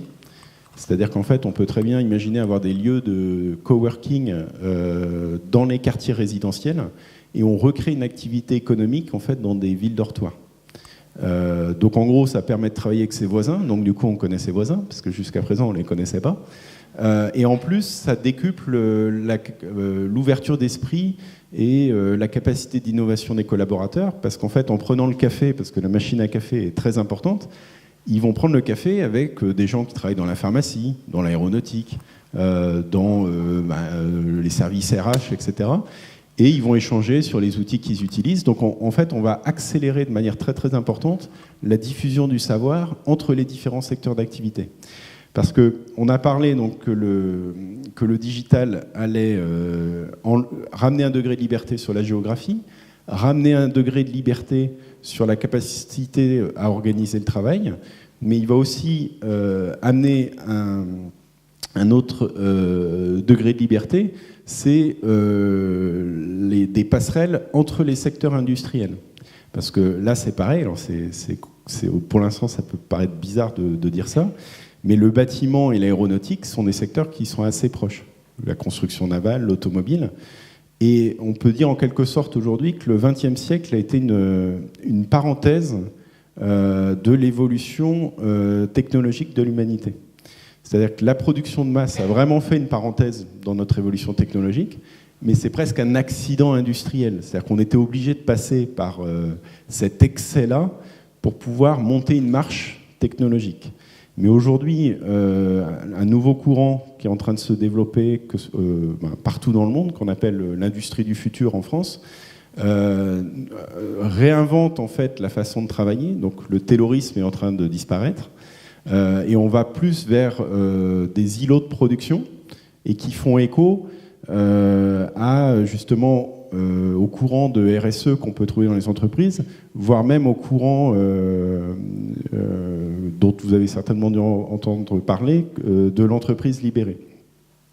Donc tout ça pour vous dire qu'aujourd'hui, moi le sujet sur lequel je travaille a été labellisé Industrie du futur et j'ai été jugé par des gens de l'aéronautique, de l'automobile, parce qu'en fait, peu importe l'activité économique qu'on exerce aujourd'hui, c'est une succession de transmission d'informations, donc de flux de données et de traitement de ces données-là. Et d'un point de vue industriel, en fait, une chaîne de valeur, c'est une succession d'assemblage de pièces et de flux logistiques. et qu'on fasse un avion, une voiture, un bâtiment, on a énormément de points communs. Donc tout ça pour dire que aujourd'hui, les métiers, quand on dit ils vont disparaître, moi j'en suis convaincu, 50% des métiers vont disparaître, mais 50% des métiers qui vont disparaître vont être remplacés par de nouveaux métiers. Donc pour donner un exemple très clair, moi aujourd'hui, on est en train de réinventer des métiers pour construire des bâtiments. Donc les plombiers, les maçons disparaissent, et on a des ouvriers qui vont faire des planchers, des murs, et poser de l'équipement. Mais pour nous, grâce au numérique, poser une chaudière ou un placard, c'est la même chose. Ce qui est très très dur à comprendre, je pense que vous devez vous poser des questions, et donc pour vérifier que je ne dis pas de bêtises, donc je pose les chaudières alors que je ne suis pas plombier, et grâce au numérique, en fait, on arrive à apporter la bonne information au bon moment, au bon endroit, à l'opérateur sur son poste de travail pour qu'il puisse exécuter des tâches qu'il jusqu'à présent il ne pouvait pas exécuter. Et le truc qui est assez magique dans l'aventure nous qu'on mène, c'est que vous dire vous détruisez de l'emploi, c'est catastrophique. Donc en fait, qu'est-ce qu'on fait? On redonne du sens au travail, parce qu'avant, un maçon, il faisait un trou dans un mur, il ne savait pas pourquoi. Aujourd'hui, le maçon, anciennement maçon, on fera inventer le nom des métiers, en fait, il réalise une fonction qui va servir au client final. Et donc il y a un lien direct entre celui qui fait et celui qui consomme. Ensuite, on n'a pas supprimé, par exemple, toute la plomberie là, sur un chantier que je fais sur Nancy. On a supprimé 93% de la plomberie. Il reste 7%. Eh bien, sur des gros chantiers, avant, on avait des grosses PME qui avaient tendance à découper le travail en tâches répétitives et utiliser de la main-d'œuvre à bas coût pour faire ces tâches répétitives.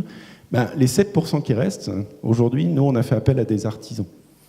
Et donc, on valorise l'artisanat, puisqu'en fait, on a concentré toutes les tâches qui nécessitaient vraiment un savoir-faire de plombier pour pouvoir les redonner à un artisan sur des opérations importantes.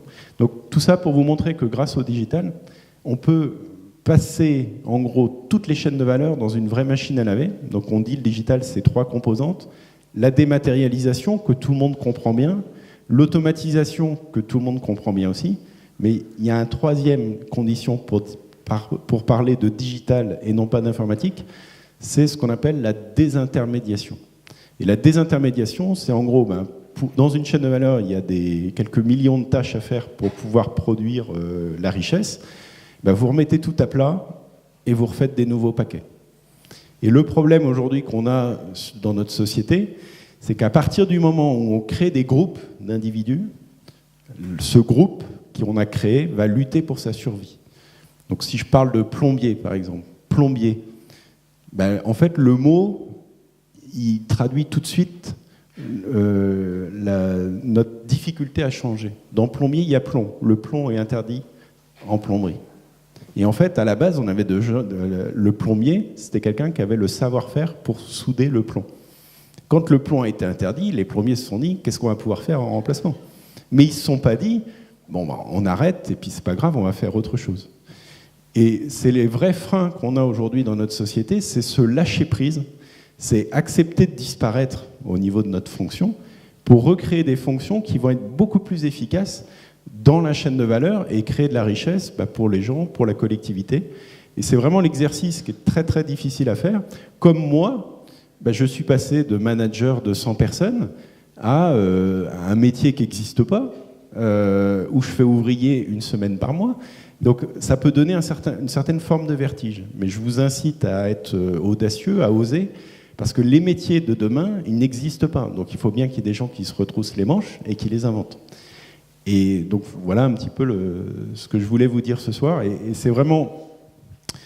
Faites très attention à ne pas tomber. Et tout à l'heure, j'ai oublié ton prénom... Geoffroy l'a bien dit, le numérique n'est pas une fin, c'est un moyen. Donc, qu'est-ce qu'on veut faire de notre société? Et aujourd'hui, moi, j'ai la conviction qu'avec justement cette technologie qui nous est offerte, et les verrous technologiques qui bloquaient la digitalisation de toute notre économie, pour moi, ont été levés il y a 2 ans seulement. Donc c'est l'émergence du cloud et du très haut débit. qui permet vraiment de casser toutes les frontières et les silos entre les différents secteurs industriels. Alors avant de terminer, je voudrais attirer l'attention sur un autre point qui est très important et bien le comprendre. C'est assez optimiste ce que je vous ai dit, mais il y a un côté beaucoup plus pessimiste, que je vais quand même finir sur un point de vigilance. C'est qu'on voit par exemple l'émergence des GAFA, donc au niveau des services, donc Google, Apple, Amazon et Facebook. Et aujourd'hui, en fait, pour moi, on rentre depuis 2 ans dans la révolution numérique industrielle. C'est-à-dire qu'en gros, l'ubérisation qu'on a pu voir avec les taxis va se propager dans les couches profondes de notre économie. Et donc va apparaître, parce que pour pouvoir gérer tous ces flux de données, en fait, vous avez besoin de plateformes. Donc, une plateforme, c'est quoi? C'est un outil, un service qui va être offert sur le web, qui va permettre de réguler les flux de données entre toutes les parties prenantes d'une chaîne de valeur. Et en gros, on va avoir un passage obligé par cette plateforme pour pouvoir faire circuler l'information. Si ces plateformes sont pas contrôlées par des États souverains, on a un risque certain de mise en esclavage d'une partie de l'humanité. Et donc, alors, il y a une insolence, je dirais, presque morbide de la part des grands groupes français, etc., sur le fait qu'ils disent ça ne nous concerne pas. Mais aujourd'hui, moi je travaille avec des startups américaines et je peux vous dire que les plateformes numériques industrielles sont déjà nées. Alors, l'avantage pour l'instant, c'est que la fécondation vient de se faire. Donc, il y a 4-5 cellules. Donc, rien n'est joué. Par contre, dans 10 ans, il sera trop tard. Et non pas que j'ai rien contre les Américains, mais derrière leur enthousiasme qui est absolument extraordinaire, je travaille avec des gens qui ont créé leur start-up, ils ont 60 ans, donc ils ont levé 350 millions de dollars l'année dernière. Donc nous, en France, à 60 ans, on a du mal à avoir 5 000 euros par le banquier parce qu'il a peur qu'on meure, donc c'est une autre façon de penser le monde. Ils ont un enthousiasme hallucinant, un optimisme décoiffant. Par contre, aucune réflexion sur les conséquences de ce qu'ils peuvent faire. Et donc, ce qui est très dangereux dans le digital, c'est qu'on aura beau légiférer, le digital définit le mode d'organisation de nos sociétés. C'est-à-dire qu'une fois qu'on a structuré une plateforme, eh ben, on suit le logiciel. On parlait de droit à la déconnexion. Ben, aujourd'hui, sur Outlook, pour pouvoir mettre en automatique une déconnexion, il n'y a pas le bouton, quoi. Donc on voit bien que l'outil structure en quelque sorte le savoir-être de chacun d'entre nous, et si l'outil est mal structuré, ben, il peut déshumaniser nos sociétés, et c'est très dangereux. Donc pour conclure, on parle aussi souvent de CDO dans les entreprises, de Chief Digital Officer, et je discutais il y a quelques mois avec quelqu'un qui est assez particulier, qui s'appelle Nicolas Collin, qui a monté un incubateur de start-up The Family sur Paris, et qui a toute une série de petites vidéos qui s'appellent Les Barbares Attaquent, et qui est très schumpeterien avec la destruction créatrice, etc. Et qui disait, écoute Pierre, en fait, une entreprise, pour savoir si elle a compris le digital, tu regardes si elle a un CDO.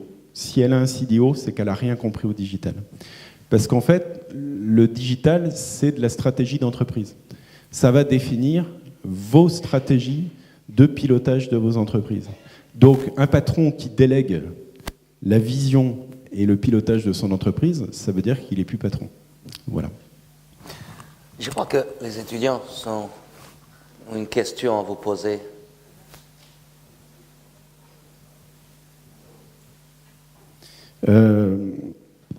En fait, alors c'est ça qui est... Je vous dis, moi, personnellement, je suis ouvrier une semaine par mois. Donc je pensais bien connaître mon boulot dans le bâtiment. J'avais fait tous les métiers d'ingénieur possibles. Et là, je suis tombé de très très haut parce que je me suis rendu compte que je ne connaissais pas grand-chose. Et donc le digital, pour moi, c'est un super moyen, et tout à l'heure Magali en a parlé aussi, c'est un super moyen de redescendre sur le terrain. Donc quand on parle beaucoup des MOOC, etc., par exemple, moi je crois que le MOOC aura très vite ses limites, je n'y crois pas sous la forme sur laquelle il existe actuellement, mais je pense que le digital va nous permettre de séparer, en parlant des MOOC, la pédagogie de la transmission du savoir. Donc la pédagogie, ça veut dire qu'il faudra toujours un prof derrière vous en amphi et même en petite classe, parce que apprendre c'est difficile, on a des moments de doute et on a besoin de quelqu'un qui va savoir nous encourager et discuter avec la personne qui a le savoir pour voir où sont les blocages de l'élève et coacher en fait en quelque sorte l'élève pour qu'il puisse apprendre. Et donc du coup sur la formation à distance, ça veut dire que on va pouvoir avoir des MOOC pour apprendre des choses, mais s'il n'y a pas quelqu'un derrière pour nous accompagner et nous encourager, on n'y arrivera pas. À part des exceptions, mais quand on est des RH, on s'occupe de tous les salariés et pas les champions, quoi. Donc du coup, le présentiel, à mon avis, donc je fais une réponse de Normand, la transmission du savoir va être dématérialisée, mais par contre, la pédagogie va être très présentielle. C'est-à-dire qu'il y aura, et puis Magali disait ça, c'est qu'on sera beaucoup plus proche des gens. Et c'est vraiment l'idée du digital, c'est pouvoir avoir les meilleurs experts au niveau des formations en transmission du savoir. Et puis le rôle après, ça va être d'accompagner les gens dans la difficulté de l'apprentissage, parce qu'apprendre, c'est difficile. Voilà.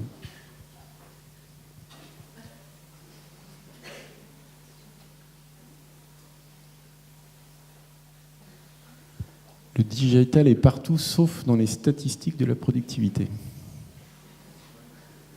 Je ne comprends pas la question. Moi non plus, rassurez-vous. Qui l'a posé, ce serait bien qu'il participe, parce que c'est intéressant, je pense qu'il y a un truc intéressant derrière. Bon, c'est moi.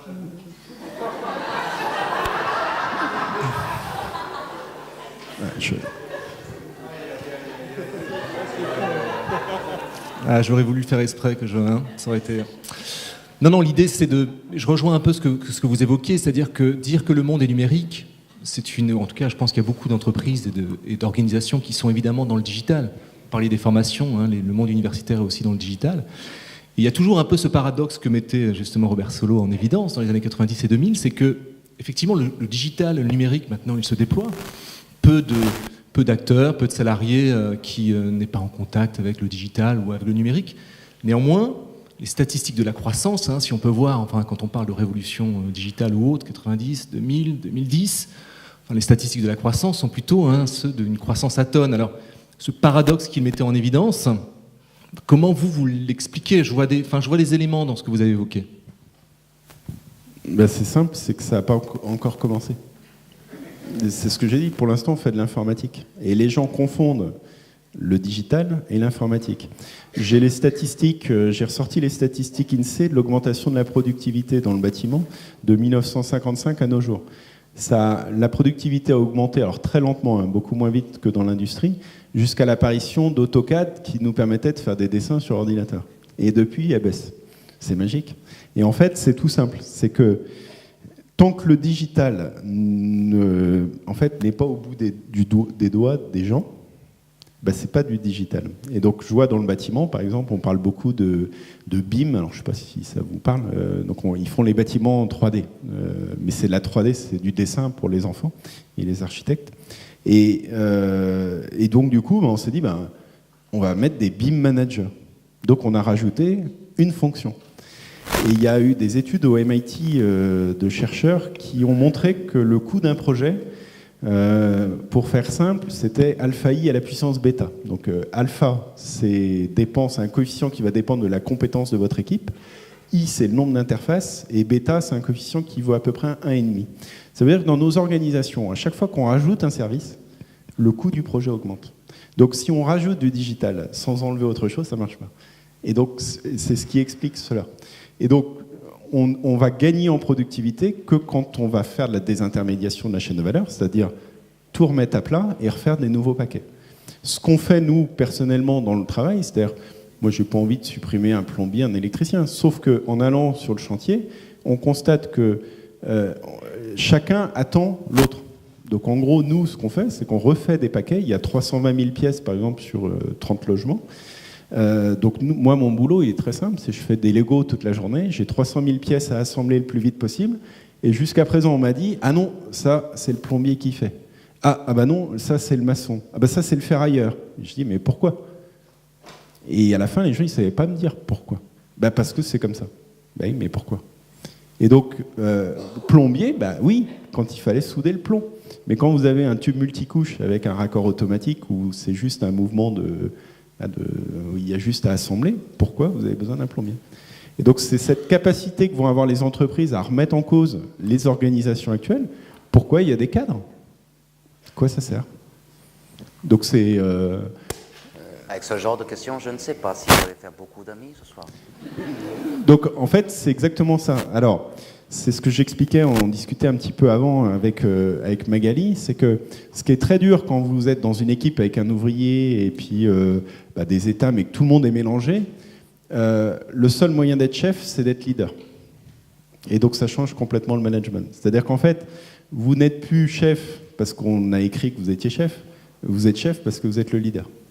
Et donc, ça secoue un petit peu. C'est-à-dire que vous avez intérêt à assurer, quoi. Et donc, du coup, ça veut dire que l'ouvrier peut être leader. Il n'y a pas de raison. Et l'autre chose aussi, c'est que les gens ont tendance à penser à la place des autres. Notre société a énormément évolué depuis ces 20 dernières années. On parle des générations X, Y, Z, mais les gens, je ne sais pas s'ils comprennent toujours ce que ça veut dire. Moi, aujourd'hui, on a 30% de nos ouvriers qui ont un BTS. Ça veut dire que la capacité d'analyse de l'ouvrier sur le chantier, c'est la même que le cadre. Sauf qu'on est dans notre modèle du XXe siècle, lui il est ouvrier, on ne lui demande pas son avis. Oui, mais l'ouvrier, il est aussi intelligent et il a autant de culture et de capacité de réflexion que le cadre. Il a juste fait un choix de vie, c'est-à-dire plutôt que de bosser 250 heures par mois, il s'est dit, moi je veux être aux 35 heures, parce que j'ai des gamins et je veux en profiter. Donc voilà. Donc ce qu'il faut comprendre, c'est que aujourd'hui, moi je ne sais pas, mais je ne me permettrai pas de dire l'ouvrier ne peut pas être leader. L'ouvrier, il a fait un choix, il a son parcours de vie. Et ça, c'est aussi une autre évolution que va amener le digital et où on n'a pas encore pris conscience de la révolution qui arrive, c'est l'éducation. C'est-à-dire que jusqu'à présent, l'éducation, là, il y a pas mal d'étudiants, vous vous dites, c'est bon, je vais avoir mon diplôme et je vais rentrer dans le marché du travail. Moi, aujourd'hui, je tire la sonnette d'alarme. Si on ne réforme pas l'éducation comme on l'a fait à la fin du 19e siècle, où quand Jules Ferry a dit il faut qu'on mette tous les enfants à l'école obligatoire jusqu'à 13 ans, tout le monde a dit mais vous êtes cinglés, qui va payer, c'est pas possible, etc. Et on l'a fait.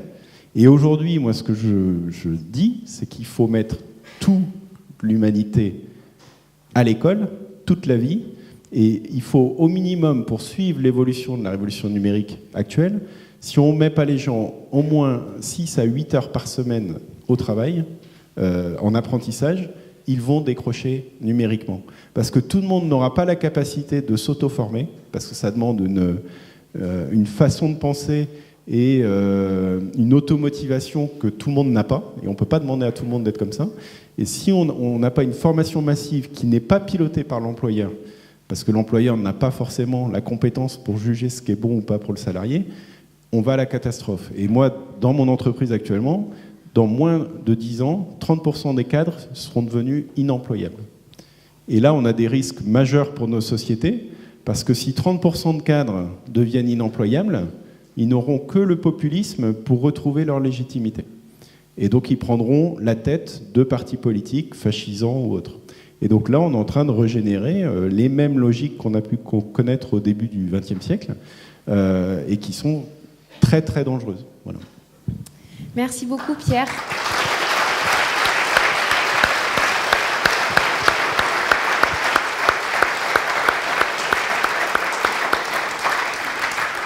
Alors, Gordon, la digitalisation, ça te connaît maintenant? Tout devient, disons, un peu plus clair, je vous l'accorde. Je sais maintenant ce que je suis venu faire ici. Lord Byron est quelqu'un de très malin, un grand industriel de la fin du 19e siècle. Je crois qu'il a un projet en tête. Et tout ce que je vais lui rapporter va pouvoir l'aider. Il veut créer une entreprise autour de la digitalisation. Il veut la nommer du nom de son petit chien qui est décédé il y a pas longtemps, petit Yorkshire, comme ça, comment s'appelle-t-il déjà Google. Pauvre animal. Il y en avait partout. Très bien. J'ai vraiment apprécié la compagnie. Oh. Merci à vous, Gordon. J'ai vraiment apprécié votre compagnie. Merci beaucoup pour votre accueil, vos jolis sourires. Par contre, je vais devoir vous quitter. Vous avez une bien meilleure maîtrise de la digitalisation, vous tous ensemble, que moi, je n'en ai une sur l'espace-temps. À bientôt.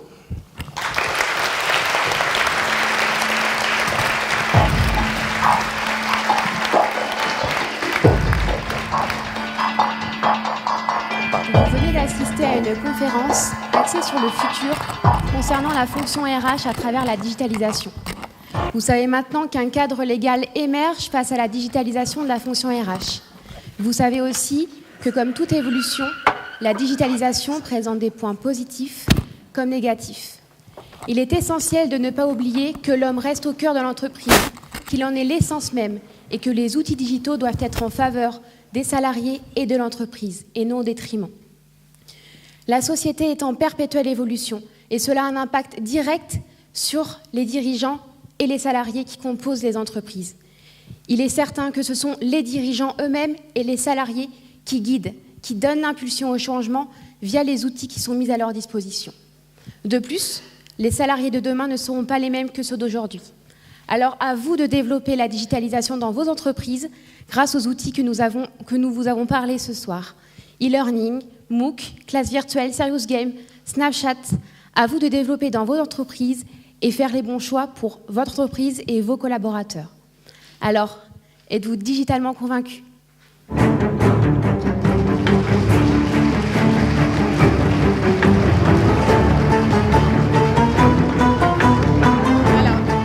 Petit complément d'information sur différents points. À vos arrivées, les clés USB vous ont été remises. Sur ces clés, vous allez pouvoir retrouver 3 fichiers. Vous allez pouvoir retrouver une boîte à outils qui a été créée par les étudiants du Master 2, qui répertorie plusieurs outils et plusieurs sites internet sur lesquels vous allez pouvoir vous aider à digitaliser vos fonctions RH, notamment en recrutement, formation et en communication. Vous retrouverez également un document complémentaire à la présentation juridique qui vous a été fait en début de conférence, donc qui a été réalisé par Anne Vicente et les étudiants du Master 2. Et vous retrouverez également l'ensemble des CV des étudiants du Master 2. Dans le hall, pendant le cocktail, vous pourrez aller à la rencontre de François-Xavier Panaget, qui est le fondateur de la société WeRecruit, qui vous présentera son outil. Donc c'est un outil simple pour les PME qui vous aide à recruter, qui permet de diffuser une offre d'emploi à plus de 15 sites simultanément en un seul clic. Donc n'hésitez pas à aller à sa rencontre. Des enquêtes de satisfaction ont été déposées sur les pupitres. Nous vous remercions de bien vouloir prendre quelques secondes pour les compléter et les remettre aux étudiants à la sortie de l'amphi. Profitez-en pour transmettre les appels aussi aux étudiants. Voilà. On remercie aussi la régie. Donc, il y a Camille, David et Virginie. Nous remercions bien évidemment Sébastien Legal et Pierre Baudouin, responsables du Master. Et nous remercions l'ensemble des intervenants pour leur disponibilité et la qualité de leurs interventions ce soir. Nous remercions également le Club Entreprise, et donc je vous remercie de bien vouloir nous rejoindre, ainsi que l'ensemble des intervenants.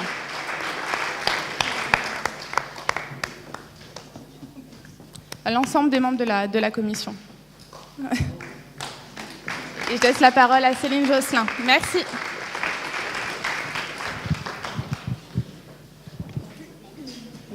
Juste un petit mot pour remercier les étudiants de la qualité de leur travail. La mission est remplie. Vous avez une mission vaste au départ. Le sujet était large, on n'a rien défini. On a travaillé ensemble toute l'année. On peut parler de travail collaboratif. Je suis super fière de votre travail. Je suis super fière de la conférence. Donc, merci à vous. Je passe le relais. Et puis, pour tous ceux qui ont envie d'échanger, on se retrouvera autour d'un cocktail à suivre. Bien, bon, je vais peut-être répéter ce que disait Céline. Merci évidemment à vous pour paraphraser Pierre. Je trouve que vous avez été leader ce soir. Pas grand-chose à dire. Donc, bravo, j'ai appris plein de choses. J'ai pu poser des questions en plus, intéressantes. C'est une aventure, une belle aventure qui est maintenant de longue date, avec des personnes qu'on a plaisir à retrouver tous les mois. Je pense qu'on a parlé du digital, on a parlé beaucoup de liens, d'humains, et à mon sens, effectivement, décloisonner, se rencontrer, même quand on est à proximité, on n'est pas très loin avec VIPE, mais se rencontrer régulièrement, et puis à un moment donné de l'année, se poser ensemble sur une problématique qui est complexe, où on a des réponses. On repart aussi sans doute avec pas mal de questions, mais cela nous fait avancer, donc merci en tout cas pour ce que vous avez pu faire. Et merci évidemment à tous les présents et intervenants.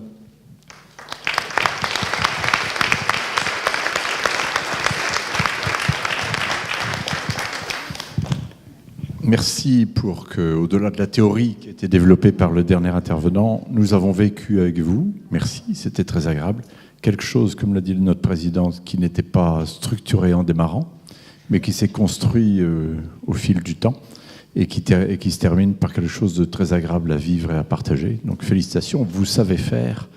Nous avons vécu ensemble du numérique, puisque pas de structure, pas de décideurs, que des leaders. Félicitations.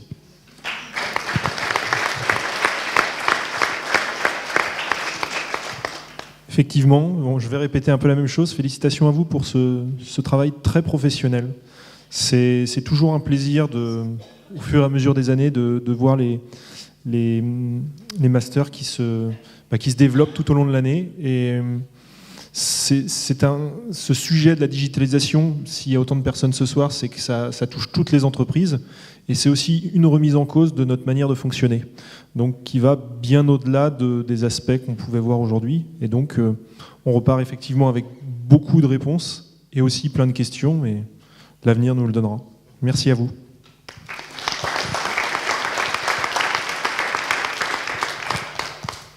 Oui, un grand bravo à vous tous. C'est toujours plaisant et d'année en année, on a la surprise de voir cette soirée. On vous accompagne tout au long de l'année. Donc c'est vraiment plaisant de participer chaque année à cette soirée. Pour le digital, pour vous, futur RH, quelque chose que je peux dire, je me suis retrouvée dans beaucoup de ce qu'ont dit les intervenants, c'est l'accompagnement des salariés également à la digitalisation. Ça ne se fait pas simplement, et comme il y a plusieurs générations au sein d'une organisation, c'est pouvoir accompagner chaque génération à la digitalisation. Bravo. Si les intervenants veulent bien nous rejoindre sur scène, Anne Vicente, Magali Belkacem, Geoffroy Maulion et Pierre Guénon.